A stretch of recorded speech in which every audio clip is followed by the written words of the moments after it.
Good morning! Nagluto lang ako ng fish balls. Kung gusto mong kumain ng masarap na fish balls, syempre mas masarap kapag homemade. Madali lang din itong gawin at ito siguradong magugustuhan mo. At syempre, tayo na rin na magluluto ng sauce para mas masarap. Bumili lang ako ng kalahating kilong galunggong. Pagkatapos ko siya dinisan, pinakuluan ko lang ito. At nang malamig na ang galunggong, ayan, hinimay-himay ko na siya at inalisan ko ng tinik. Pwede kayong gumamit ng cream dory kung ayaw nyo magtanggal ng tinik. Sa food processor, pagsamasamahin ko lang ang carrots. Isang maliit na carrots lang yan. Isang sibuyas, hiniwa ko lang siya ng ganyan. At ilang butil ng bawang. Maglalagay rin ako dito ng spring onion. 10 piso lang yan yung binili kong spring onion. Ginamitan ko na lang ng food processor para hindi na ako maghiwa ng maliliit. Pagkatapos ay ihalo lang natin ito sa hinimay na galunggong. Maglalagay lang din ako ng all-purpose flour. Hahaluan ko din ito ng cornstarch. At maglalagay din ako dito ng isang kutsarang baking powder. At gagamit din tayo dito ng asukal. So 2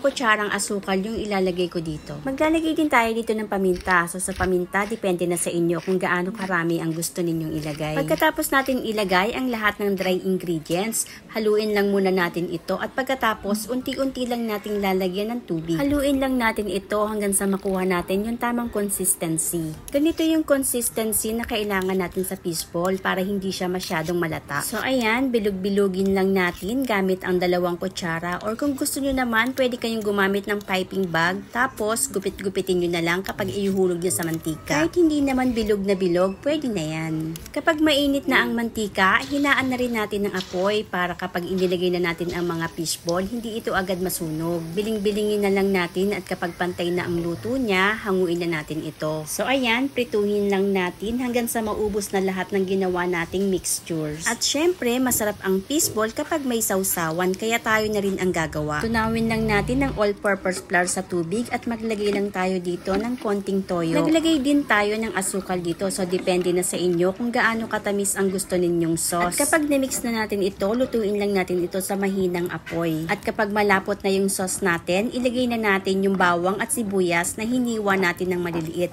At maglagay na rin tayo dito ng sili kung gusto nyo na medyo may pagka-spicy. Ganyan lang kasimple ang pagluto ng fish ball. At dahil luto na yan, magsaw-saw na tayo. Thank you for watching. Please don't forget to subscribe.